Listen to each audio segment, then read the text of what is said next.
Este videocurso é coordenado pela engenheira arquiteta, urbanista e sanitarista Maeli Estrela Borges, ex-superintendente da SLU, Superintendência de Limpeza Urbana de Belo Horizonte, capital mineira, que é uma das autoridades brasileiras nesta área de saneamento urbano. Aqui temos como objetivo mostrar os pontos importantes de uma gerência de limpeza urbana para pequenas e médias comunidades. Considerando que nossas cidades estão cada vez mais urbanizadas e populosas, a produção de resíduos sólidos está em crescimento constante e as populações cada dia mais conscientes de seus direitos de viverem melhor em ambientes saudáveis, fatores que vêm tornando a área do saneamento e da limpeza urbana mais importante e necessária. Não existe órgão, máquina ou aparelho tão perfeito que utilize toda a matéria e energia consumida. Nesse sentido, entende-se que resíduo não é propriamente um produto final, mas sim um estágio entre a matéria ou energia consumida e o destino final. Assim acontece na sociedade humana. O homem, como todo ser vivo, também produz resíduos de suas atividades vitais. E basta que as pessoas se agrupem, formando uma comunidade, onde há uma troca de informações, relacionamentos e deslocamentos, e a questão do destino a ser dado aos resíduos produzidos, esgoto e lixo por cada um, passa a ser um problema em comum. Daí a necessidade de serem ensinadas nas escolas e comunicadas às pessoas em geral as atitudes a serem tomadas por todos e de sua importância, inclusive na limitação da geração de lixo. O gerenciamento da limpeza urbana depende de aspectos técnicos, administrativos, jurídicos, econômicos, sociais e políticos, envolvidos, obrigando a profissionalização dos funcionários responsáveis pelo serviço, sejam do nível que for. Desde a década de 70, a população mundial vem crescendo menos que o volume do lixo por ela produzido. A população mundial aumentou em 18%, a quantidade de lixo aumentou em 25%. Em nosso país, uma pesquisa do Instituto Brasileiro de Geografia e Estatística, IBGE, revela que pouco mais de 73% do lixo produzido nas cidades são coletados. E desse total, mais de 85% ficam expostos a céu aberto em lixões. 2% é incinerado e reciclado e 2% são lançados em manguezais, sendo que os aterros controlados recebem apenas 11%. Assim, o desafio da limpeza urbana não é apenas manter limpas ruas, praças e avenidas, mas também coletar e dar destino adequado ao lixo urbano, cujo volume de produção, como já vimos, cresce mais que a população. Os serviços de limpeza urbana são quase sempre relegados a plano secundário nas administrações municipais, porque não rendem placas de inauguração, foguetes e festejos de conclusão de obras. Afinal, uma rua que é limpa hoje vai com certeza estar suja amanhã, e aí o serviço de limpeza do logradouro recomeça. Outros fatores técnicos que levam muitos administradores públicos a desviarem sua atenção da limpeza pública são os gastos de manutenção, às vezes maiores que em outros setores municipais. Geralmente, quase 25% da folha de pagamento de uma prefeitura são com os salários dos operários da limpeza, assim como os gastos com manutenção da frota de veículos e outros equipamentos de limpeza, que devem ser exclusivos para este setor. Por exemplo, um caminhão de coleta de lixo é para a coleta de lixo, não deve ser desviado de sua função, como também deve receber prioridade na oficina central. Conforme o tamanho do município, do organograma adotado e da complexidade dos serviços, a administração da limpeza urbana pode ser uma secretaria municipal, um departamento ou uma divisão de serviços da Secretaria de Obras Públicas, ou ainda uma autarquia municipal. De qualquer forma, a limpeza urbana é uma responsabilidade municipal, e a execução dos serviços pode ser feita com pessoal e equipamento próprio do órgão público ou terceirizada. Seus problemas fundamentais são de organização e de fiscalização, de transporte, de manutenção de frotas e de equipamentos.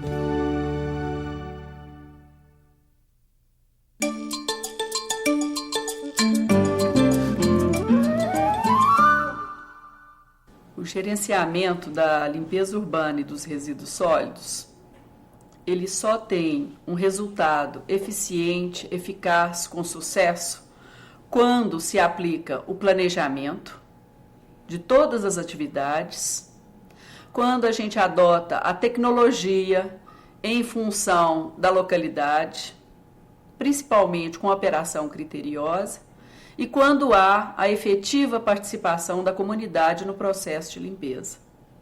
Sem esses 3 fatores básicos, a limpeza urbana não vai ter eficiência desejada. E a partir desse princípio, que esses 3 fatores são importantes, é que a gente propõe sempre para cidades pequenas, médias, de grande porte, a elaboração de início de um plano diretor de limpeza urbana da cidade, onde os aspectos relacionados à área física da cidade, ao seu desenvolvimento, as suas características sejam conhecidos. Em seguida, que se faça um cadastramento criterioso das atividades de limpeza urbana, visando a fixação de parâmetros de projeto, e a partir daí, tendo como base o levantamento cadastral físico da cidade, o conhecimento da cidade, se é uma cidade com características de cidade turística, que vai ter uma conotação totalmente diferente em termos de população. Se é uma cidade de características não turísticas, que vai ter uma população flutuante pequena. Então, a partir daí e do conhecimento das características básicas físicas da cidade, a gente faz um diagnóstico da limpeza urbana, levando em conta não só a limpeza de logradouros, mas considerando também a coleta, o transporte, a disposição final e, principalmente, a primeira fase do processo de gerenciamento da limpeza urbana, que é uma fase que compete a quem gerou o resíduo, a quem gerou o lixo, que é o acondicionamento. O que a engenheira arquiteta Maeli quer dizer é que a primeira etapa da fase inicial do processo de limpeza urbana compete ao gerador do lixo, ou cidadão. E se compete ao gerador, e se este cuida de acondicionar devidamente o lixo para a coleta, vai resolver satisfatoriamente as etapas subsequentes, como a coleta, o transporte e o destino final. Da mesma forma, se a limpeza da cidade é feita e se a população de uma maneira geral colabora com a conservação dessa limpeza, o efetivo de pessoal trabalhando na limpeza urbana pode ser minimizado com grandes reduções de custos e com eficiência muito boa, porque aí a participação da comunidade está presente. Então, quando se fala em implantar ou organizar um gerenciamento de limpeza urbana, se fala primeiramente em planejamento, que é a primeira fase. Portanto, deve conter, basicamente no projeto técnico, o planejamento da varrição pública e serviços complementares, da coleta e transporte dos resíduos e destino final do lixo.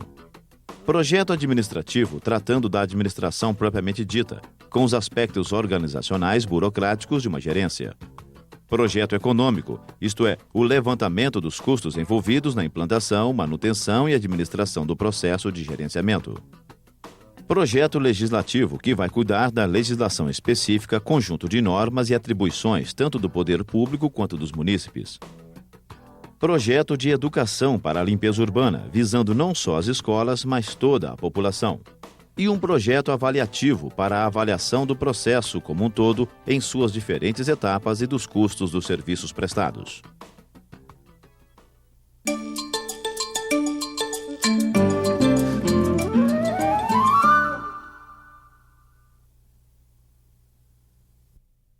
A infraestrutura tem de ser composta também por um bom quadro de pessoal.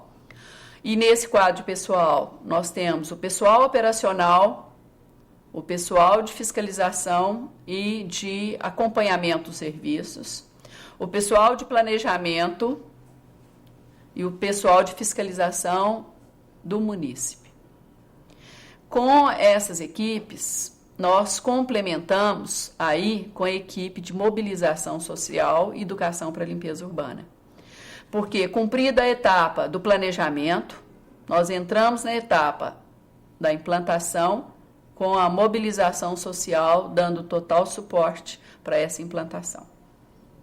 Dentro dos aspectos de estrutura administrativa para um órgão de limpeza urbana, nós consideramos de fundamental importância que o órgão de limpeza urbana seja criado tendo uma equipe de planejamento, uma equipe operacional, incluindo aí a limpeza de logradouros e a coleta e destinação final do lixo, uma equipe de mobilização social e educação para a limpeza urbana, a equipe de fiscalização e a equipe de apoio.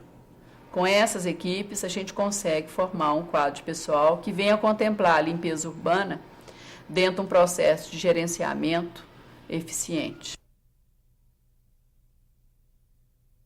A administração da limpeza urbana, ela pode ser feita por administração direta ou através de administração indireta. E dentre as modalidades de administração indireta, a que hoje é mais usada para a limpeza urbana é a autarquia municipal. A autarquia municipal, ela tem mais flexibilidade do que a administração direta, mas ainda ela é cerceada por alguns princípios de administração pública que às vezes retardam a rapidez que a limpeza urbana necessita, como é o caso, por exemplo, dos processos licitatórios a que a administração pública direta e autárquica estão submetidos. É o caso dos concursos públicos para admissão de pessoal, as dificuldades que se tem para demitir e recontratar, as dificuldades de suprimento de equipamentos, renovação de frota, que o poder público nem sempre tem essa facilidade de renovação de frota dentro dos períodos necessários, e ainda levando em conta que no serviço público há sempre descontinuidades quando muda a administração. Via de regra, as descontinuidades existem e os processos, às vezes, que estavam sendo implantados, os projetos que estavam sendo implantados, muitas vezes eles se paralisam e trazendo, às vezes, prejuízo para a própria comunidade. Como acontece também o caso contrário, de projetos ruins que são substituídos por projetos melhores, né? Tudo isso pode acontecer. Hoje, parte dos serviços são terceirizados. Com a terceirização, um componente novo entra, que é o lucro. A empresa não vai prestar serviço sem ter o seu componente lucro. No caso da terceirização, a gente tem que levar em conta que a rapidez, às vezes, do atendimento por um serviço terceirizado existe. As substituições imediatas de funcionários, que são funcionários que não produzem, que são faltosos, inoperantes, é mais rápida. A promoção também é mais fácil de ser feita. Os incentivos podem ser feitos levando em conta a produtividade. Com a terceirização, pode-se também ter soluções rápidas e sem descontinuidades administrativas, a não ser quando os contratos estão sendo encerrados. Mas tem que se levar em conta que com a terceirização também existe aí o lado do empresário de se ter o lucro. Possivelmente, esse custo aí acaba sendo um custo com a inserção do lucro.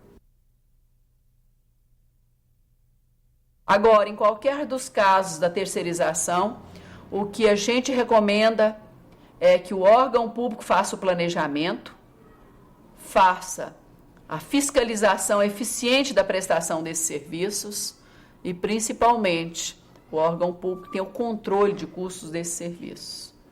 Porque a eficiente fiscalização desses serviços que vai resultar num custo mais real da atividade e de uma eficiência melhor. Porque não basta terceirizar, é preciso que o serviço terceirizado tenha qualidade e tenha custo reduzido, porque senão o próprio lucro que tem de ser incluído já vai onerar o munícipe com o pagamento de custos adicionais. É importante que haja um envolvimento muito grande da população. Envolvimento quando se implanta o serviço, comunicando à população do que se está realizando ali naquele local. Se a população tem um novo planejamento de coleta, ela tem de estar informada do novo horário da coleta, da regularidade dessa coleta, da frequência dessa coleta e, principalmente, o poder público não pode falhar com a população. O poder público vai divulgar, sim, o horário, a frequência, a tolerância para se colocar o lixo na rua, até quantas horas antes, até quantas horas depois o recipiente pode ser recolhido, quando não for o uso do saco plástico, mas em nenhum momento o poder público, através da terceirização, através da execução direta ou da execução indireta, ele tem justificativa para atraso. Veja o início de um dia normal de serviço numa sede de uma gerência de limpeza urbana. Aqui, bem cedo, chegam os funcionários, o pessoal do escritório, os mecânicos, motoristas, garis da varrição, da coleta domiciliar, dos serviços complementares, chefes de turma, encarregados de serviços, fiscais e outros mais. Os caminhões esquentam os motores. Os homens e mulheres se mexem, correm, trocam uniformes, pegam ferramentas, sobem nos veículos e saem para início de mais um dia de trabalho.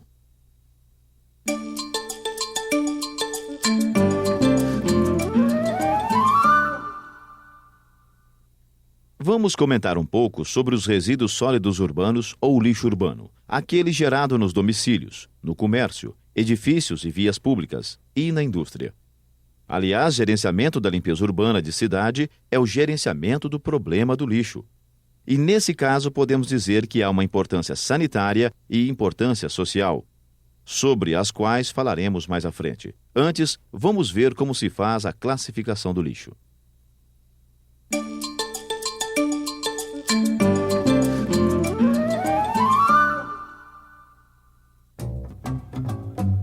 É bom que se entenda até onde vai a competência do setor público, do cidadão e do setor privado quanto a direitos e deveres no processo da limpeza urbana. Por exemplo, nos serviços de limpeza são gerados resíduos, e neste sentido temos uma classificação específica para os resíduos sólidos urbanos. Nós temos os resíduos domiciliares, os resíduos públicos e os resíduos especiais. Os resíduos especiais podem ter duas subclassificações. Os resíduos especiais com grau de risco, que são os resíduos dos serviços de saúde, como lixo hospitalar, de clínicas, laboratórios e unidades congêneres. E ainda os resíduos da construção civil, que são os entulhos. Quanto aos resíduos de serviços de saúde e que são infectantes, pela resolução CONAMA 05/93, compete ao gerador destes resíduos o seu tratamento e disposição final. A outra classe de resíduos são os industriais, e dentre estes temos os resíduos perigosos categoria 1, que são aqueles que têm um grau de risco maior de flamabilidade, de corrosividade, de reatividade, de toxicidade e ainda resíduos infectantes. E tem-se os resíduos industriais que não têm grau de risco. Para os resíduos industriais, compete ao próprio gerador o gerenciamento deles, quanto ao tratamento e disposição final.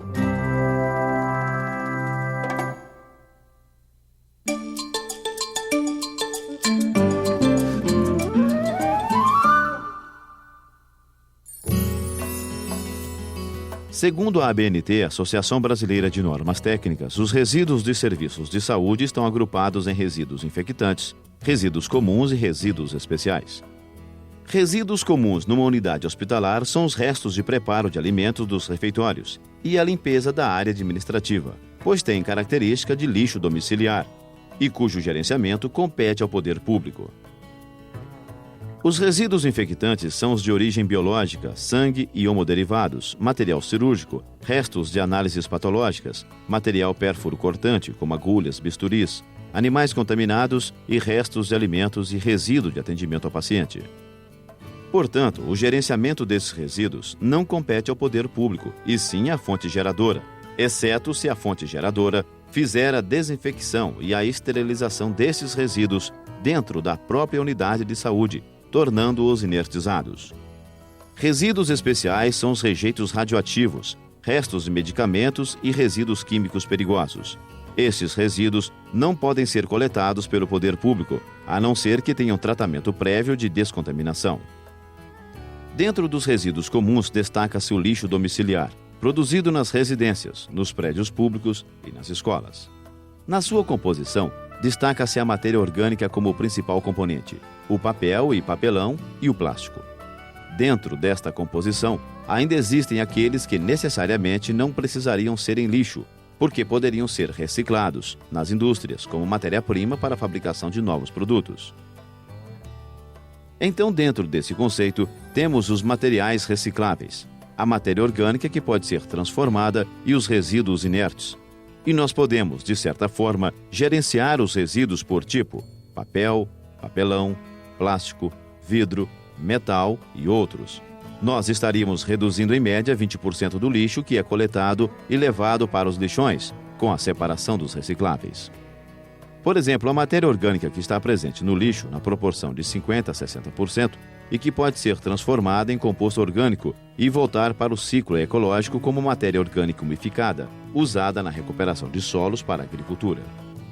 Vale lembrar que, ao separarmos a matéria orgânica, estaremos reduzindo ainda mais os problemas ambientais, pois ela, ao entrar em decomposição por processo aeróbio ou anaeróbio, ela vai gerar o biogás, e na decomposição do biogás, nós temos o gás carbônico, o metano, que apesar do valor energético, é um gás tóxico, e o chorume, um líquido viscoso de coloração escura e com uma alta demanda bioquímica de oxigênio.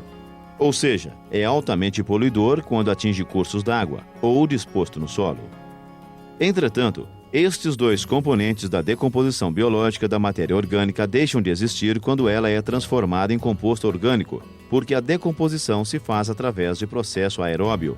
E nesse caso, não ocorre a geração do gás metano e também não ocorre a produção do chorume, porque este se incorpora à própria massa de lixo que está se transformando em composto orgânico. Portanto, se nós dermos uma solução global para o problema do lixo em termos de destinação, utilizando cada tipo de componente naquilo que pode ser aproveitado ou transformado, nós vamos ter um percentual pequeno de rejeito que deve ser eliminado em aterro sanitário. Vejamos estes números observados em datas diferentes na composição do lixo em quase 2 décadas.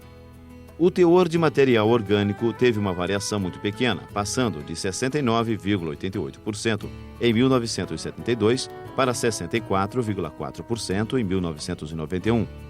Considerando o plástico, temos 1,9% em 1972 para 6,5% em 1991.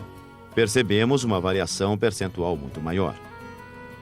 Embora o plástico seja também um material reciclável, existem algumas dificuldades neste processo.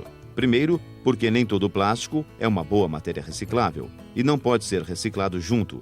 Segundo, porque o plástico não suporta reciclagens consecutivas, pois perde seu poder de elasticidade, passando a ser um componente inferior. Outro problema quanto ao plástico é que em aterros sanitários ele traz algumas inconveniências, pois além de ocupar muito espaço, ele não é biodegradável. E ainda, uma vez no solo, ele forma placas impermeáveis que dificultam a percolação do chorume e o escapamento do biogás. Se nós considerarmos outro componente do lixo que é reciclável, o papel, por exemplo, temos que a cada 50 quilos de papel reciclado, evita-se o corte de uma árvore. Outro exemplo são as latinhas de alumínio, onde para cada 1 tonelada de latas de alumínio reciclada, nós evitamos a extração de 5 toneladas de bauxita, um mineral que não se renova na natureza. Assim acontece com o vidro, fabricado a partir de várias matérias-primas, por um processo longo, onde para cada 1 quilo de vidro são necessários 1,2 kg de matéria-prima natural. Daí observa-se que é importante a participação da comunidade no processo de limpeza, desde a conservação da limpeza nos logradouros públicos até o destino final, separando criteriosamente os resíduos ainda nos domicílios, separando os que são recicláveis dos que não são recicláveis, e a matéria orgânica. O processo de transformação desses componentes em novos produtos é muito melhor, mais bem feito e mais higiênico. Se a separação é feita no local do destino final, como acontece aqui nesta usina de reciclagem, a separação é mais difícil, anti-higiênica e muitos componentes se perdem dentro do processo de coleta, como o papel, por exemplo. Em geral, para uma cidade altamente urbanizada, temos que 65% do lixo domiciliar é matéria orgânica. 25% é composto de resíduo reciclável. Sobrariam de rejeito 10%. Estes teriam de ir para o aterro sanitário. Ainda sobre a matéria orgânica presente no lixo e efeitos de poluição que traz, vamos ouvir a nossa coordenadora técnica, a engenheira arquiteta Maeli Estrela Borges.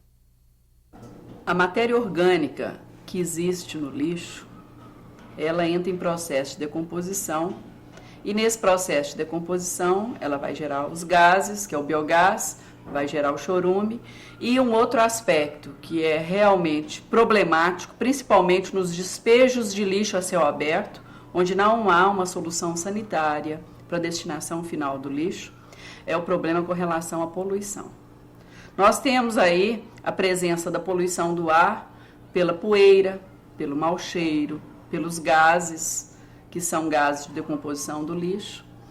a poluição do solo, e essa poluição do solo não é só pela presença do chorume, mas pela presença de micro-organismos que estão no lixo e que são micro-organismos transmissores de doenças.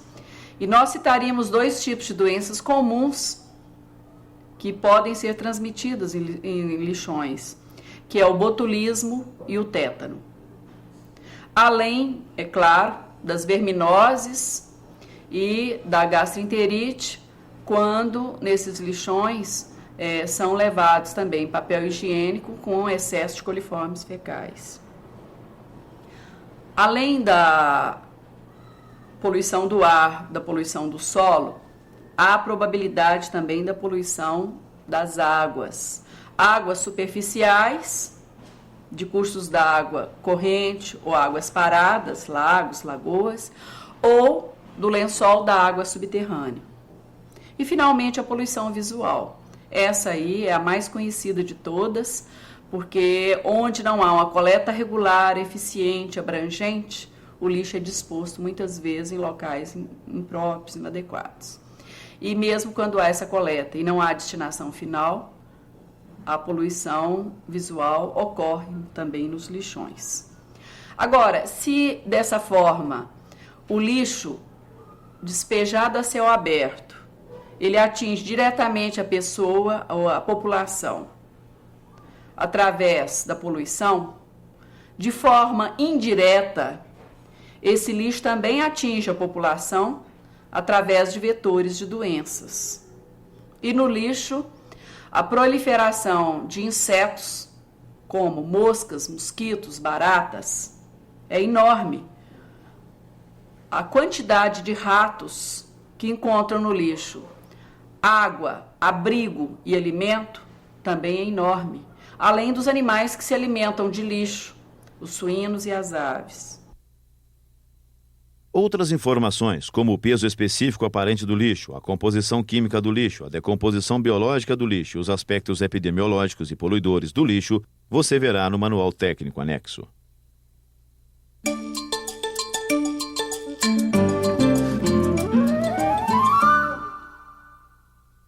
A limpeza urbana constitui uma atividade essencial de saneamento básico e pode ser conceituada como uma série de atividades capazes de controlar o saneamento de superfície de uma cidade ou grupamento urbano.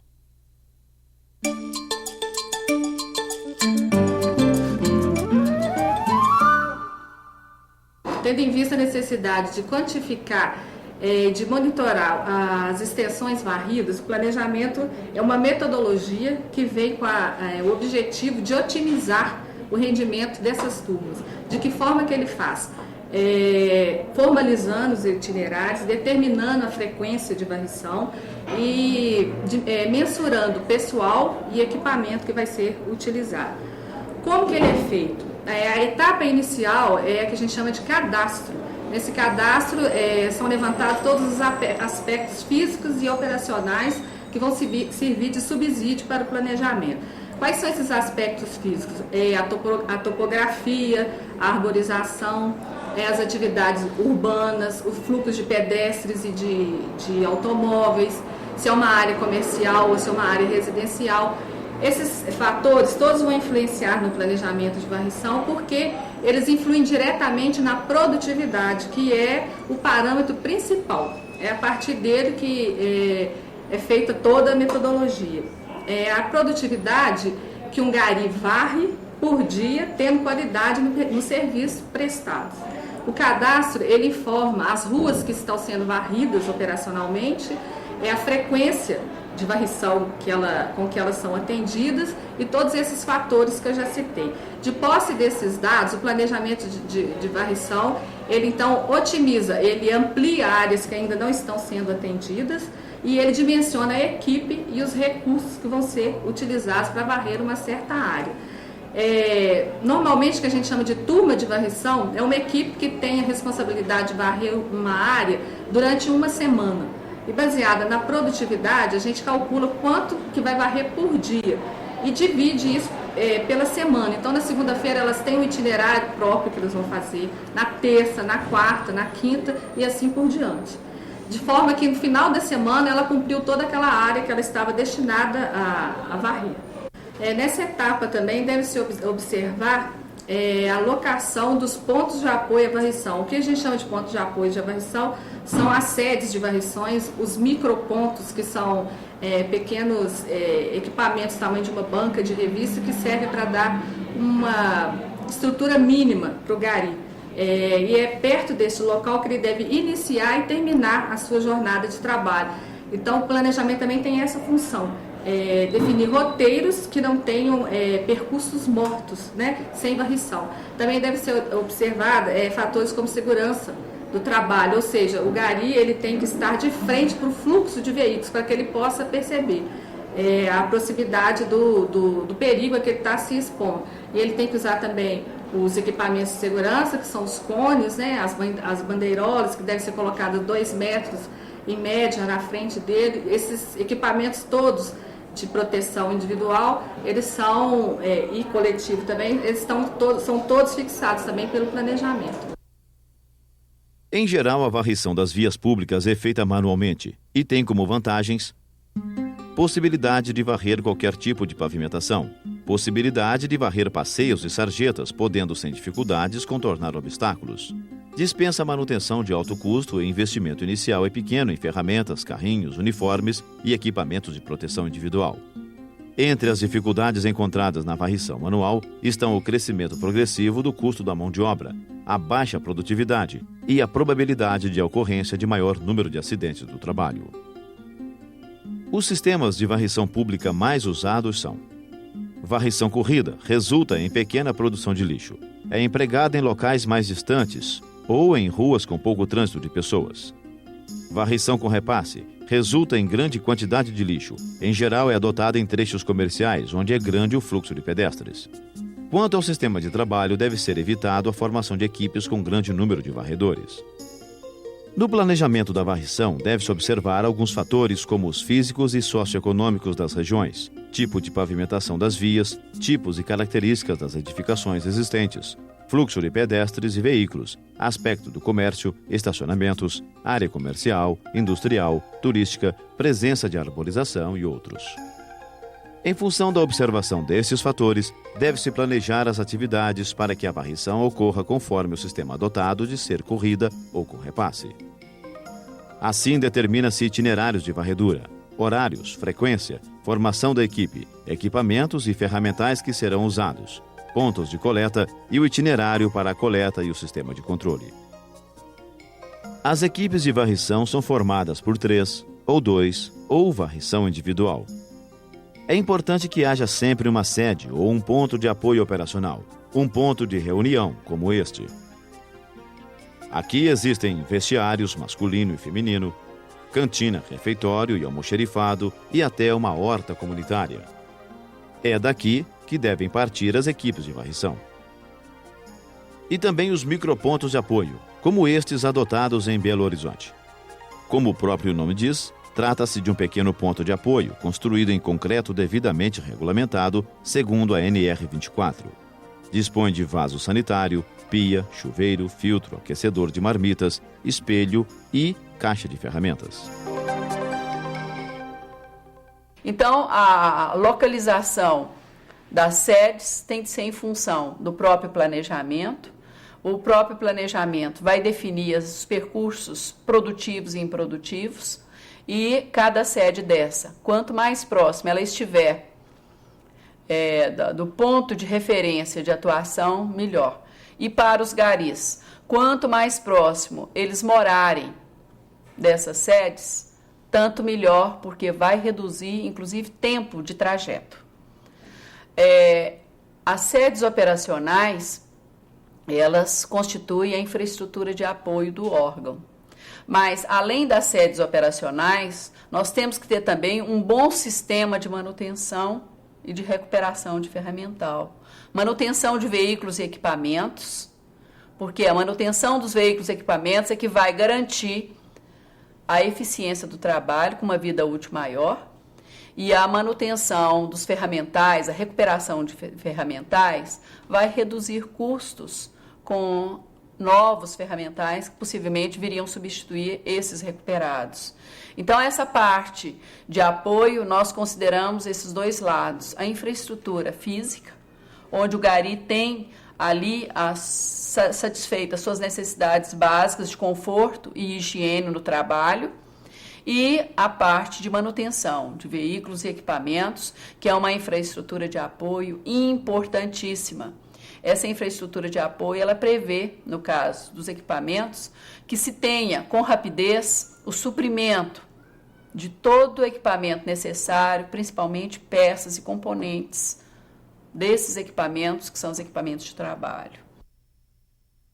A varrição pode até ser um serviço simples e elementar, mas deve ser feito com técnica. Observe este grupo. A varrição está sendo feita com 2 turmas de garis dos 2 lados de uma via pública, sempre acompanhados por um monitor que se mantém atento ao trânsito de veículos, se encarregando da sinalização, para evitar acidentes e resolver outros problemas dentro do seu trecho de trabalho. Há também um encarregado geral. Se a varrição está sendo feita em uma rua com declive, o trabalho é feito descendo a rua, no sentido contrário ao trânsito, para evitar acidentes.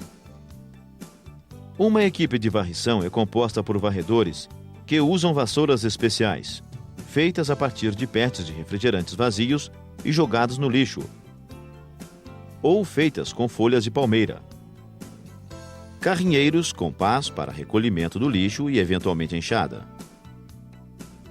O lixo produzido pela varrição é recolhido nestes carrinhos tipo tambor, chamado lutocar, e é condicionado em sacos plásticos, e que, quando são cheios, são descartados em pontos de recolhimento e coletados por um veículo específico. Mais informações sobre varrição pública você encontra no manual. A coleta de resíduos sólidos poderá ser de caráter regular, extraordinário ou especial. A coleta regular é o serviço de limpeza urbana que se constitui na atribuição específica do órgão municipal. É prestado regularmente com observância das disposições de regulamentação própria, de normas e planos de trabalho estabelecidos pelo órgão próprio. A coleta extraordinária é o serviço de limpeza urbana, que, não constituindo atribuição específica do órgão municipal, poderá ser prestado eventualmente. A coleta especial é o serviço de limpeza urbana, é exemplo da coleta de resíduos de serviços de saúde, que pode ser prestado facultativamente pelo órgão público, cobrando-se o preço do serviço respectivo. A coleta regular de resíduos sólidos é atividade essencial de limpeza urbana do ponto de vista sanitário, e também uma atividade fundamental sob o ponto de vista político. Isto porque qualquer deficiência atinge a população diretamente em seus domicílios. E este estreito relacionamento entre o mau serviço prestado e o público gera imediatamente grande número de reclamações, com consequente desgaste da administração municipal. Uma coleta regular, para ser eficiente e eficaz, vai depender dos recursos a ela dispensados pelo órgão público e da fase de pré-coleta e do desempenho dos sistemas de apoio à própria coleta. O tipo de acondicionamento e a localização dos resíduos sólidos dispostos para a coleta também influem diretamente sobre as condições de trabalho da guarnição, sobre a velocidade de coleta e os custos dos serviços. Nesse sentido, o uso obrigatório das embalagens descartáveis para o acondicionamento dos resíduos sólidos contribui para a eficácia do serviço, com redução do tempo, maior segurança e menor esforço físico para o gari. Como sistemas de apoio à coleta regular, citamos o uso do cesto de coleta e a utilização do equipamento de compactação de lixo domiciliar em edificações. Finalmente, para que a coleta de resíduos sólidos seja tecnicamente organizada, é importante a realização de seu planejamento de forma a permitir um atendimento racional com a máxima economia. Esse trabalho é feito no planejamento, mas ele tem uma interface muito grande com a parte operacional, que definir limites dos distritos, definir os roteiros, é tudo feito em conjunto com a operação. É um trabalho da técnica, mas é feito muito com a experiência operacional. Depois a gente elabora mesmo o roteiro de coleta, vai na rua para testar esse roteiro, a gente pega um veículo leve e faz esse trajeto todinho igual a gente desenhou no mapa, para a gente ver se está fazendo alguma manobra errada, se tem alguma mão de trânsito errada ou não. Ainda é feito tudo manualmente, tá? Depois a gente aprova isso com o pessoal da operação, quer dizer, o chefe responsável pela parte operacional da coleta. A gente submete tanto a ele como o motorista, que é uma parte muito importante nisso, que nós, de uns 3 anos para cá, a gente está colocando também o motorista nesse processo. Ele entra dentro de um carro, também vai aprovar aquele roteiro. Então, eles analisam se do ponto de vista da experiência deles, também estão concordando se está bom, se dá para ser feita todas as manobras. Então, é feito em conjunto, é visto, né, nesse conjunto, todas as manobras, todos os problemas que podem ocorrer na hora da implantação de coleta. Depois, quando vai implantar essa coleta efetivamente, vai um cadastrador dentro de cada caminhão, com um roteiro desse desenhado. A gente faz um roteiro de coleta planejado, passa ele ali no mapa na escala 1 para 5 mil, tá?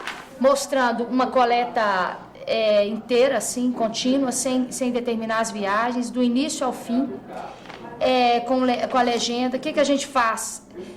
A gente procura passar em todas as ruas, a maioria das ruas, coletando. A gente procura os trechos que não dá, a gente tem o hábito de fazer redução naqueles trechos que não dá ou para o caminhão passar, por questão de manobra, porque às vezes o quarteirão é fechado, acontece muito aqui em Belo Horizonte, no centro, ou porque a rua tem pouco morador, não tem necessidade de passar, ou porque o sentido de tráfego, para possibilitar do caminhão passar ali, ele tem que fazer muitos trajetos morto, tem que fazer aquele trajeto, passar várias vezes em várias ruas sem necessidade, sem coletar. Então, a gente analisa isso tudo para fazer uma redução. A redução, o gari vai buscar o lixo pessoalmente e traz até a esquina onde o caminhão está esperando, né, aguardando. Antes da implantação mesmo efetiva dos roteiros novos de coleta, é feita uma campanha educativa com a distribuição de um folder, de um folheto.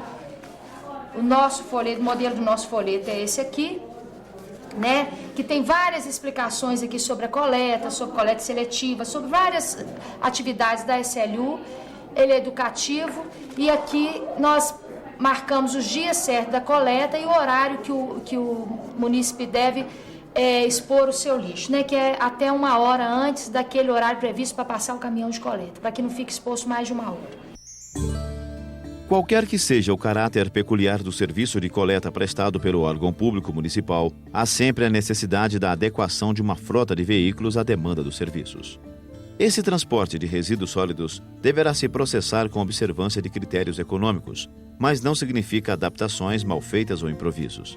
Na aquisição dos veículos, deverão ser considerados os fatores técnicos, higiênicos e os ligados à segurança do trabalho. Assim, a tendência é para o uso crescente dos veículos com carroceria especial compactadora, nas áreas de maior quantidade concentrada de lixo, e veículos convencionais não compactadores nas regiões de pequena geração de lixo. No Brasil, são produzidos vários modelos distintos de carroceria compactadora especial para lixo, que, de um modo geral, oferecem as mesmas vantagens. A compactação automática do lixo atingindo taxas de compressão de até 1:3. Grande capacidade de carga por viagem, diminuindo assim o custo da tonelada de lixo transportado. Redução da altura de carregamento, diminuindo o esforço muscular dos coletores e evitando possíveis acidentes do trabalho. Impede a exalação de odores na via pública. Evita a dispersão de resíduos, tanto no carregamento quanto no transporte.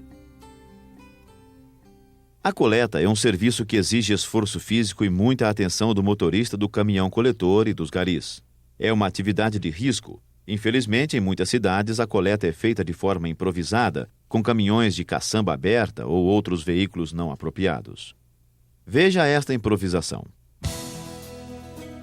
Este caminhão é de caçamba aberta, muito alto, e ainda existe essa grade que exige mais do gari, que tende a arremessar os sacos de lixo por cima. Invariavelmente, a caçamba muito cheia deixa cair alguma coisa quando o caminhão se movimenta e dá uma sacudida. O ideal é uma coleta assim. Um veículo coletor, compactador com carregamento traseiro. Guarnição de 4 homens. Vamos acompanhar esta equipe por alguns instantes. O lixo para coleta deve sempre estar devidamente acondicionado em sacos plásticos próprios, embora muitos improvisem com bolsas de supermercados. A coleta ocorre tanto em ruas interiores, calmas, em ruas secundárias com algum movimento, em ruas e avenidas principais com muito trânsito, quanto em ruas íngremes de difícil acesso. O veículo coletor deve percorrer um trecho pré-determinado no planejamento em função de alguns fatores, como volume de lixo produzido, fluxo e intensidade de trânsito de veículos e pessoas. É o processo de separação e recolhimento dos resíduos conforme sua constituição, orgânico, reciclável e rejeito. Esta separação pode ocorrer tanto na fonte geradora, residências, escolas, locais de trabalho, quanto nos centros de triagem ou nas usinas de reciclagem. O recolhimento pode ser feito por caminhões ou catadoras de papel e sucata.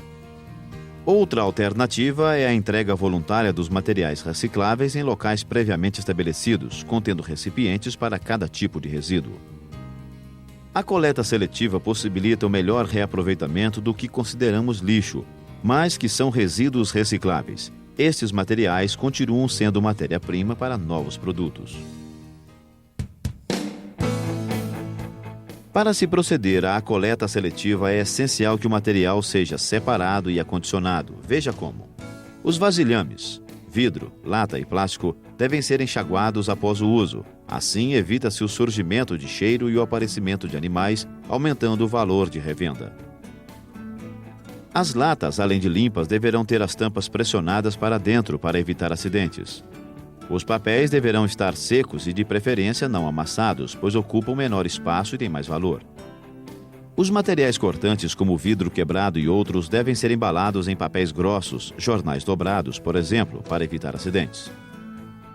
A SLU de Belo Horizonte desenvolveu um modelo de gestão da coleta seletiva dos resíduos sólidos, que tem como base principal a coleta seletiva ponto a ponto. A medida mais popular e de maior alcance são chamados LEV, Local de Entrega Voluntária. São postos só para o recebimento de vidros, papel, metal e plástico, como estes que você está vendo. A coleta ou recolhimento é feito por veículos coletores exclusivos para esse tipo de serviço e levados para pontos de recebimento e triagem e daí para os respectivos destinos. Em Belo Horizonte, por exemplo, todo o vidro é doado para a Santa Casa de Misericórdia. Bom, a coleta seletiva é a separação, né, da parte do lixo que pode ser efetivamente reciclada, né? Hoje, cerca de 66% do lixo produzido na cidade é constituído de matéria orgânica e 26% é um material que pode ser reciclado, ou seja, papel, metal, vidro e plástico. Né? E a SLU vem implantando a coleta seletiva na cidade, né, através da implantação dos LEVs, que são locais de entrega voluntária. O que é isso? Né? São containers que são implantados em locais públicos e a gente faz todo um trabalho junto à comunidade no intuito da comunidade, das pessoas separarem esses materiais recicláveis, né, em casa e levarem até os containers, né? E a SLU ela tem hoje 2 sistemas de coleta. A gente faz a coleta do vidro com caminhões basculantes, tipo Munk, né? E essa é uma coleta que é totalmente mecanizada e o gari não tem contato com o vidro, porque o vidro é um material cortante e perigoso. Né? Então, que o gari pode se acidentar. Então, a coleta do vidro ela é feita com equipamento especial, totalmente mecanizada. Já a coleta do papel, do metal e do plástico, né? Essa coleta é feita por um caminhão cuja carroceria ela é alteada, normalmente com grade metálica, para aumentar a capacidade volumétrica do caminhão. E nos containers instalados na área central da cidade, a gente recolhe diariamente, né, faz a coleta diária nos containers. Já nos bairros, onde a produção é menor, a gente coleta 3 vezes por semana. Esses materiais eles são retirados manualmente do container, colocados em sacos de ráfia, que a gente chama de big bags, e são colocados no caminhão. Os papéis, metais e plásticos são levados para o galpão dos catadores de papel e lá eles fazem a seleção desse material, enfardam, prensam e comercializam. No caso do vidro, a prefeitura, a SLU, recolhe com os caminhões tipo Munch e leva para uma indústria beneficiadora que está instalada aqui no município de Belo Horizonte. E lá esses vidros são separados por cor, são triturados e são encaminhados para a indústria de reciclagem. Agora, fundamentalmente, depende do envolvimento da comunidade para que o programa dê certo, uma vez que depende do cidadão, do indivíduo, da pessoa estar abraçando aí essa causa e separando o lixo, porque qualquer projeto de coleta seletiva não dá certo sem a participação da população. Não basta uma gerência de limpeza urbana dispor de uma frota com veículos ideais apenas. É preciso que estes tenham a manutenção adequada. Daí a necessidade de uma oficina para consertos, revisões e a manutenção cotidiana. Sem esquecer, é claro, do pessoal devidamente treinado e orientado para cada tipo de serviço.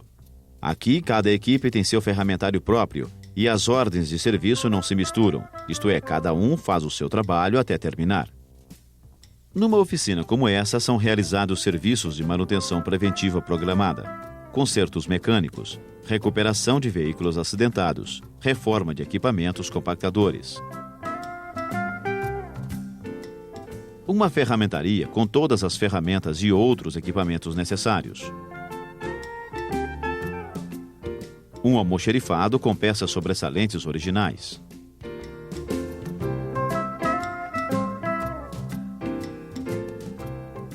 Um rígido e também moderno sistema de controle, catalogação e aquisição de peças. E uma administração detalhada fazem com que essa oficina da SLU de BH funcione adequadamente. Ainda são feitos serviços de lavação e lubrificação. Os coletores, quando retornam, são pré-lavados com água pura e pressurizada para a retirada de restos de resíduos.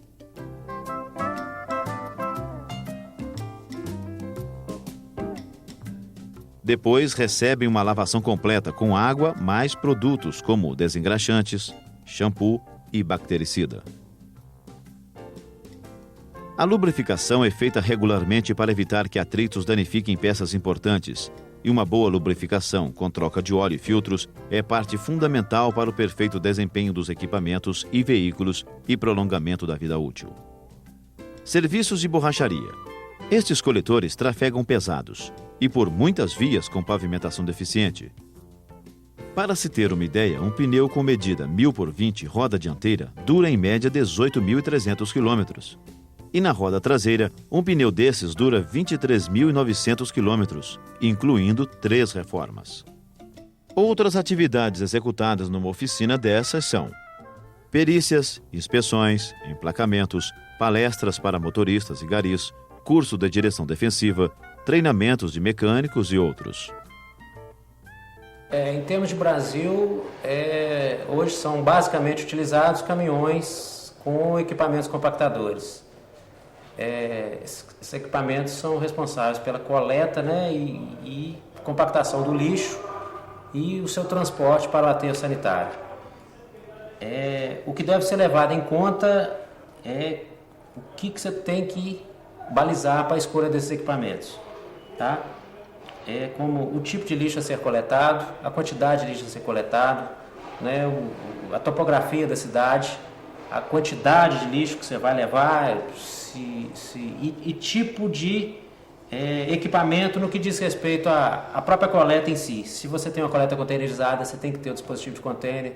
Se é uma coleta manual, se você vai utilizar esse equipamento em coleta hospitalar, coleta de orgânicos, vedação desse equipamento, são vários itens que têm que ser checados e normalmente os fabricantes já te dão uma orientação básica de que você tem que olhar para a escolha disto. Uma coisa que a gente recomenda que deva sempre ser olhado é a questão do pós-venda, assistência técnica de quem está vendendo esse caminhão, tentar estabelecer critérios de padronização para que você não tenha uma frota muito diferente uma da outra, né? As compras sempre, na medida do possível, você padronizar, né, pelo melhor, e fazer pesquisas em outras cidades ou outras empresas com serviços equivalentes. Essa experiência de outros é muito importante para que você veja na prática o que você está comprando, além do que o vendedor está te mostrando. Esse caminhão com equipamento compactador, ele é um caminhão que o desgaste dele é muito grande, comparável a outros caminhões de estrada. Por ele trafegar em área urbana, velocidade reduzida, uso da tomada de força, né, que é para uma tomada de força do motor para movimentar o equipamento hidráulico em cima de compactação do lixo, o tipo de carga e até excesso de peso ou má distribuição de carga em cima desse caminhão. Então, é um desgaste grande tanto do equipamento quanto do caminhão. Tá? Os cuidados de manutenção normalmente são maiores, ou pelo menos devam ser feitos em tempos menores de quilometragem em relação ao caminhão de estrada. Tá? São normalmente serviços que exigem muito de caminhão e equipamento. Outra coisa que deva ser levada em consideração é uma programação de renovação de frota. Se você não tiver isso aí, você corre o risco de entrar numa fase em que os custos de manutenção aumentam demais, o desempenho do veículo cai. Então, essa programação de renovação de frota é importante.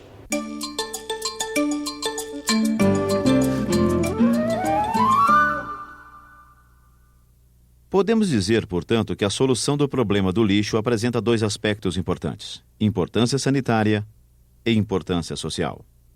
Importância sanitária é aquela cuja solução vem a satisfazer as necessidades do saneamento básico e, consequentemente, de saúde pública. Importância social é aquela que é sentida quando as fases de processamento do lixo não são solucionadas adequadamente. Como exemplo, podemos citar os lixões a céu aberto, onde o lixo é depositado de qualquer maneira e, em geral, são próximos das áreas de periferias das cidades. Ainda sobre a importância da solução do problema do lixo, há a questão econômica, ainda uma incógnita. O lixo não constitui uma riqueza a ser explorada, mas problema a ser resolvido, pois o valor econômico do reaproveitamento do lixo é muito menor que os investimentos necessários para a solução do problema. Mas o valor ecológico é grande. Por exemplo, papel, plástico, metal, latas, vidros e outros são reciclados. A matéria orgânica pode ser transformada em composto orgânico e produção de biogás para aproveitamento do metano. Produção de vapor d'água e de energia elétrica através da incineração do lixo. Recuperação de terrenos inaproveitáveis pelo uso do processo de aterros sanitários e recuperação de entulhos de construções. Em qualquer desses casos, se utiliza o processo térmico, o processo biológico ou se prepara o resíduo para um processamento futuro, nós temos aí as vantagens dessa destinação. A vantagem sanitária, por resolver os problemas de transmissão de doenças, de veiculação de doenças e os problemas de poluição. A vantagem ecológica, por estar reaproveitando componentes do lixo que têm valor comercial para reciclagem e que vão minimizar explorações de recursos naturais. A vantagem social, porque à medida que se faz o processamento do lixo de forma correta, desde a segregação no domicílio até a formação de uma cooperativa de trabalho para trabalhar com a reciclagem, nós estamos aí resolvendo um problema social. A vantagem sobre o aspecto pedagógico, sobre o aspecto educacional, porque as pessoas estariam entrando dentro da participação do processo de limpeza urbana, fazendo, em primeiro lugar, a seleção dos seus resíduos na origem e o acondicionamento correto. E ainda a vantagem política, porque uma cidade mantida limpa é uma cidade que tem uma imagem boa. Uma cidade suja é uma imagem que tem uma cidade que tem uma imagem ruim. E a limpeza urbana a gente considera como um termômetro. Se a limpeza urbana anda bem, a temperatura do descontentamento na cidade também anda bem. Se a limpeza urbana anda mal, as críticas à administração municipal são imediatas. E essas críticas atingem diretamente o administrador público do município, que é a pessoa mais ligada, mais próxima da população. Então, a limpeza urbana, em todos os seus aspectos, o gerenciamento dos resíduos sólidos, tem enormes vantagens quando são destinados de forma correta. O destino final dos resíduos sólidos urbanos é uma etapa das mais importantes dentro de um sistema de gerenciamento de limpeza urbana. É também a fase mais difícil do gerenciamento porque requer, além dos altos investimentos financeiros, projetos específicos de engenharia sanitária, observando princípios básicos de saneamento ambiental. A destinação final do lixo pode ocorrer por processamento dos resíduos de forma sanitária ou por simples lançamento em lixões a céu aberto. Lixões. Aqui está o símbolo do despreparo e da falta de visão administrativa em muitos municípios brasileiros. O lixo é simplesmente lançado numa determinada área, sem qualquer controle. Infelizmente, é o processo mais usado na maior parte do país. Os lixões, além dos problemas sanitários e epidemiológicos, como a proliferação de moscas, roedores, baratas e outros que podem se tornarem vetores de doenças para as pessoas, também se constituem problema social, porque acaba atraindo a população dos excluídos, tanto no sentido social quanto econômico, e que fazem da catação sem nenhuma proteção nos lixões meio de sobrevivência e muitas vezes permanecem no local em abrigos, choupanas e casas rústicas, criando famílias e até mesmo formando uma comunidade. Os processos recomendados sanitariamente são classificados em mecânicos, biológicos e térmicos. O processo mecânico não é exatamente uma destinação final do lixo, mas um tratamento que se dá através da compactação, trituração e classificação ou triagem, onde a compactação consiste na aplicação de prensagem sob pressão de 1 a 3 kg por centímetro cúbico, resultando numa grande redução de volume. Os fardos, uma vez compactados, são mais facilmente transportados. A trituração do lixo ocorre por fragmentação, que é a sua transformação em fragmentos, ou por dilaceramento por impacto ou cisalhamento. O processo térmico ocorre por incineração ou pirólise. A incineração ainda é um processo pouco utilizado no país, mas é uma forma muito eficiente de se dar destino aos resíduos de serviços de saúde. A pirólise, a gente não tem exemplos de instalações pirolíticas no país, a não ser alguns incineradores que já se utilizam do processo de pirólise, que, na verdade, é a incineração dos resíduos, só que a uma temperatura mais baixa e com ausência ou escassez de oxigênio. Ao passo que a incineração é o tratamento técnico do resíduo através da combustão na presença de oxigênio. Ambos os processos evitariam situações de improviso como esta no destino final de resíduos de serviço de saúde. A dificuldade são os custos de implantação, de operação e do controle de poluição do ar. O processo biológico pode ser por compostagem, aterramento sanitário e produção de metano. O aterramento sanitário e a compostagem são vistos como soluções ideais para a maioria das comunidades brasileiras, dependendo da quantidade de lixo gerado e com a eficiência bem maior. Reciclagem e compostagem do lixo orgânico é essencialmente a transformação dos resíduos orgânicos do lixo em adubo umificado, chamado composto. O composto é o adubo orgânico preparado pela decomposição de restos de animais e vegetais, que em condições favoráveis de fermentação, conduza essas matérias-primas a um estado de parcial ou total umificação. Portanto, a compostagem é um processo controlado pela decomposição bioquímica de materiais orgânicos, transformando-os em um produto mais estável, melhor utilizado como fertilizante orgânico. Os processos de compostagem são vários, desde a compostagem ao ar livre em leiras até usinas projetadas especialmente para o tratamento biológico do lixo.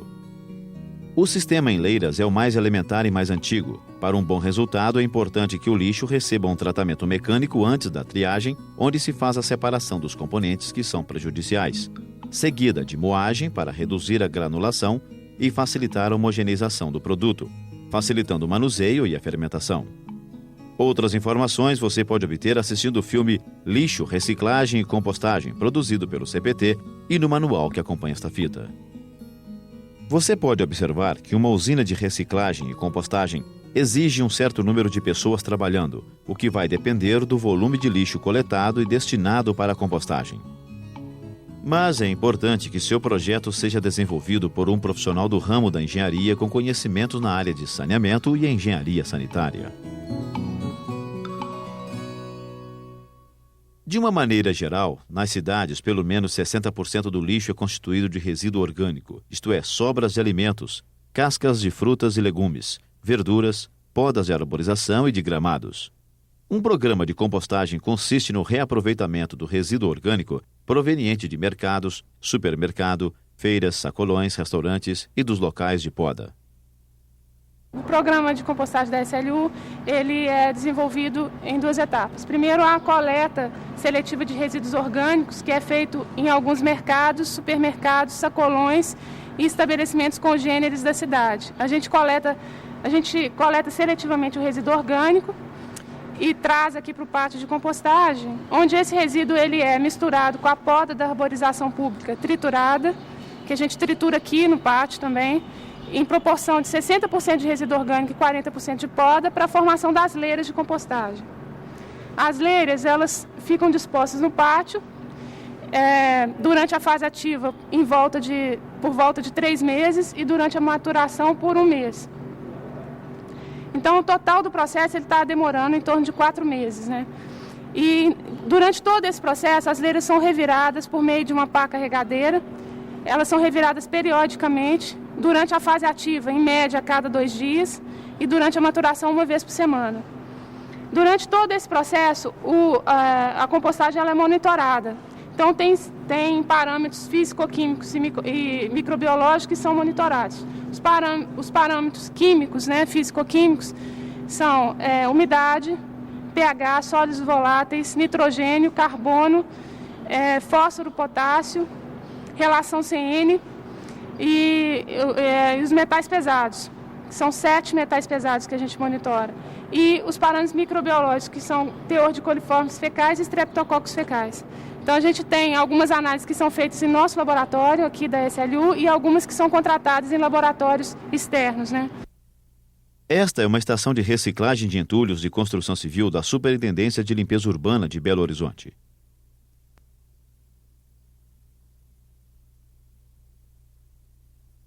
Aqui, o entulho é usinado e transformado em material para ser usado como base e subbase de pavimentação de vias públicas e em blocos para a construção civil, a um custo muito baixo se comparado aos materiais convencionais utilizados. A estação, ela tem uma área que abrange 6.000 metros quadrados. Ela contém um breitador que, no nosso caso, nós temos 2, um de 120 toneladas, outro de 240 toneladas, a produção diária de 8 horas. Nós trabalhamos com um número reduzido de pessoal, que são 11 pessoas, incluindo o gerente. Então, é uma unidade muito enxuta, né, e de alta eficiência. Nós produzimos diariamente na faixa de 360 toneladas, às vezes a gente chega até 400 toneladas a dia. Hoje nós trabalhamos basicamente para a construção de ruas. Nós fazemos 99% do nosso material é utilizado em subbase e base para ruas em Belo Horizonte. Tem um CBR na faixa de 70%, um impacto normal, né? Então ele é utilizado para isso. A nossa demanda é muito grande. A Prefeitura, através do desenvolvimento da capital, da SUDECAP, da autarquia, ela necessita de muito material para fazer as ruas, porque ela está em substituição ao minério de ferro que era utilizado antigamente. E, por outro lado, a gente também usa e tenta desenvolver outros projetos como os artefatos. Nós fazemos blocos, briquetes, meio-fios, né, seguindo a norma da ABNT. O aterro sanitário do tipo convencional é um método de disposição final do lixo sob o solo, sem que se crie no meio ambiente incômodos ou perigos à segurança e saúde públicas, e confinando o lixo à menor área possível, reduzindo-o ao menor volume por compactação e cobrindo-o em seguida com uma camada de terra diariamente. Essas células podem ter alturas diferentes conforme o propósito do uso da área pós-aterro. Por exemplo, camada de lixo de 60 a 150 centímetros e recobrimento com outra camada de 15 a 30 centímetros de terra. Ou camadas mínimas de 60 centímetros de lixo com recobrimento mecânico de 15 centímetros de terra, numa taxa de compactação de 4:1 aproximadamente. Entre as vantagens do aterro sanitário, podemos destacar: é uma destinação final sanitária adequada e completa. Recebe quase todos os tipos de lixo. Protege o meio ambiente e a saúde pública. Solução econômica com baixos investimentos iniciais de implantação quando comparados a outros processos. Implantação rápida. Possibilita a recuperação de terrenos degradados. Elimina problemas sociais, estéticos, de segurança e possibilita o aproveitamento do biogás se projetado para esta finalidade. No planejamento de um aterro sanitário, alguns fatores devem ser observados. Então, na verdade, um projeto de um aterro sanitário é um projeto de engenharia e, como tal, deve ser licenciado nos órgãos ambientais e deve seguir criteriosamente os dimensionamentos previstos de um projeto de engenharia.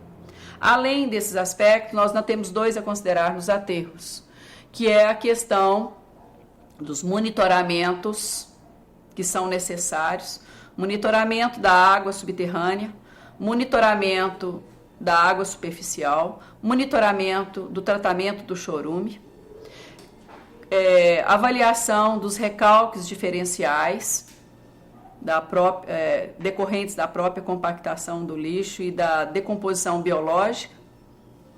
E, além dos monitoramentos, nós temos ainda um outro aspecto a considerar, que está voltado mais para o controle operacional desse aterro.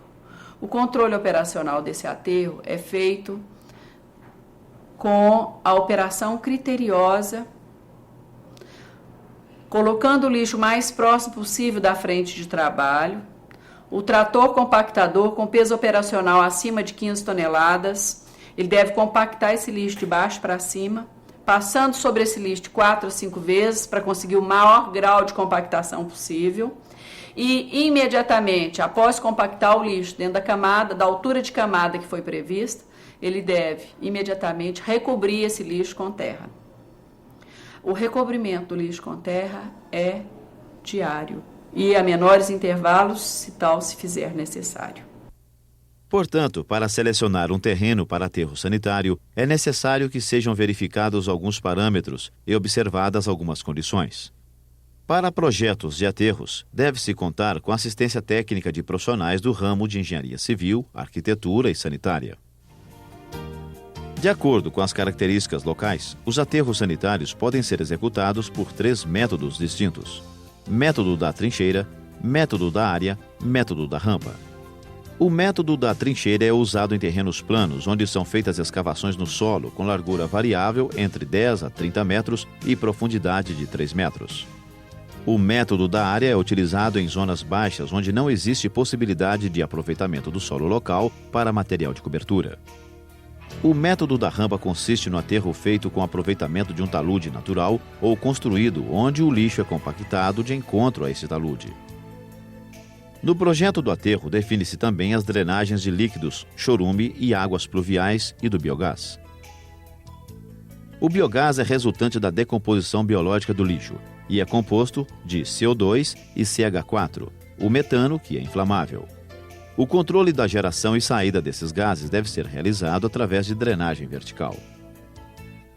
O líquido percolado é o chorume, um líquido escuro e mal cheiroso, resultado da decomposição e da dissolução em água da matéria orgânica. Mais informações sobre a operação e gerenciamento de um aterro sanitário você obtém no manual anexo. O chorume deve ser captado e tratado em processos biológicos como lagoas de estabilização ou em filtros biológicos. Também pode ser recirculado para infiltração no aterro sanitário. Entretanto, ao cuidar-se da drenagem e do tratamento do chorume, todo cuidado deve ser dispensado para evitar que, por infiltração, atinja o lençol freático e polua águas subterrâneas.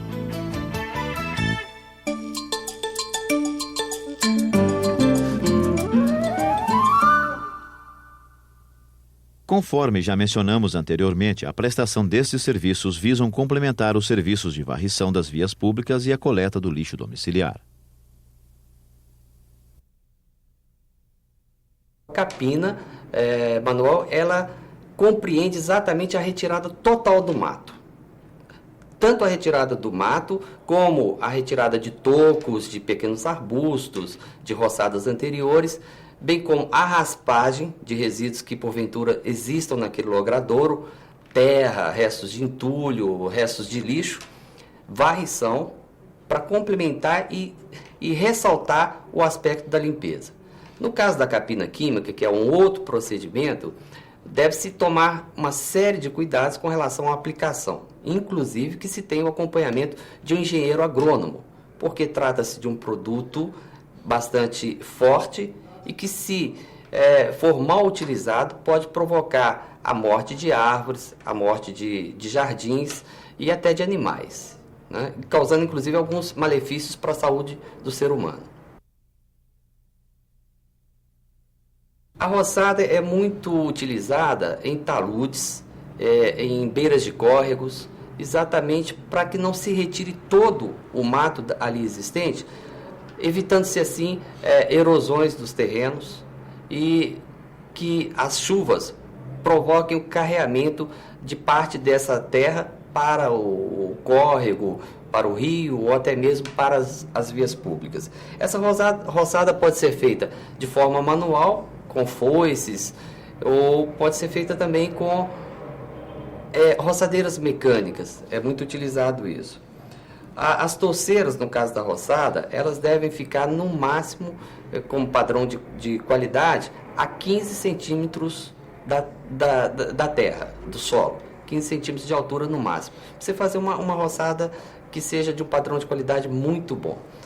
Não se deve esquecer que, após a roçada, deve ser retirado todo o resíduo da roçada e ele deve ser levado para os locais de deposição indicados, ou pela prefeitura, ou pela autarquia que, porventura, gerencia esse serviço de limpeza urbana. Normalmente se tem em Bocas de Lobo aquela caixa de recepção. E você precisa retirar daquela caixa de recepção resíduos que ali caem, como terra, areia, lixo. Muita gente, inclusive, joga lixo dentro dessas bocas de lobo quando varre em comércio, por exemplo. E o que acontece? Se você não faz uma limpeza regular, você tem um problema de quando, do período das chuvas, esse material ser ou carreado para a tubulação ou simplesmente vedar a passagem da água. Então, no período de chuva, você passa a ter dois problemas.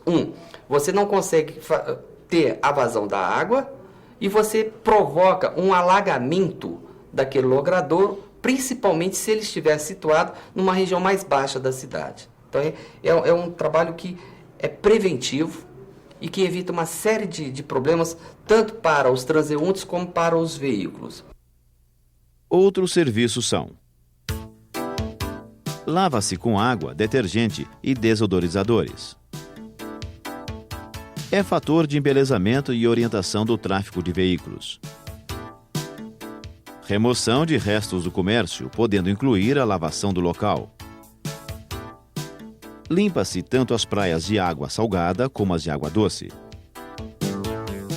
Para desobstrução ou complementação de uma outra atividade de limpeza. Esta é a ação de acompanhar atentamente a ação dos munícipes em relação à limpeza urbana. Olha, o papel principal da fiscalização de limpeza urbana é manter a qualidade de vida, né, das pessoas que vivem no município.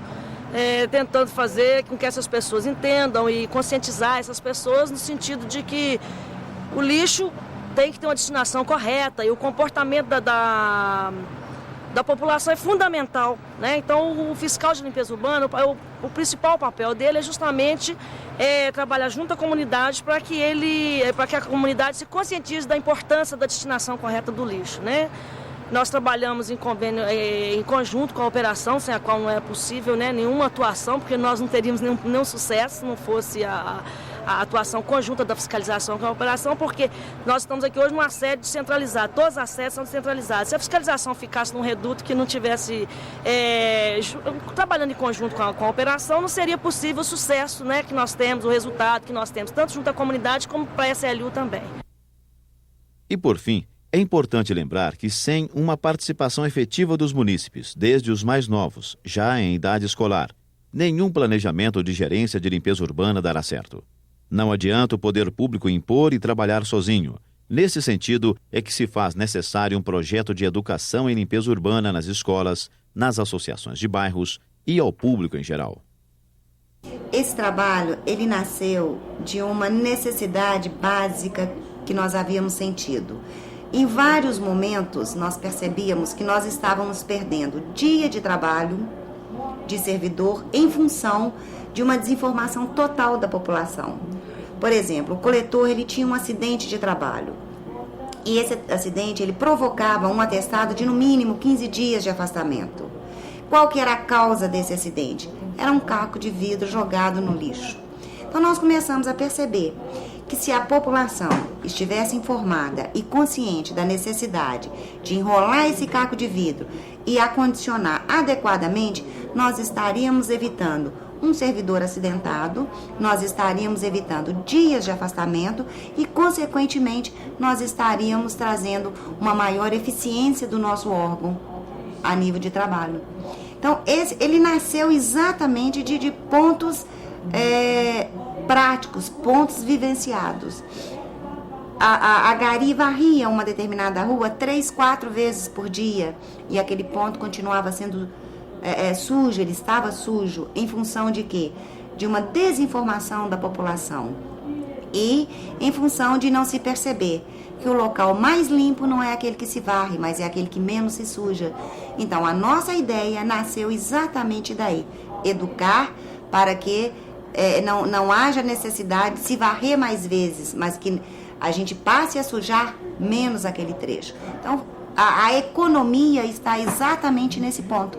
O que se investe, o retorno é muito maior em função daquilo que se gasta com o trabalho de educação. Importante.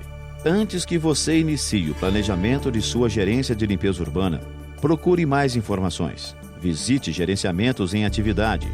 Conheça outras experiências. Afinal, você estará lidando com dinheiro público. E nesta área, você precisa fazer a diferença num país tão carente de saneamento e consciência da necessidade de saúde pública.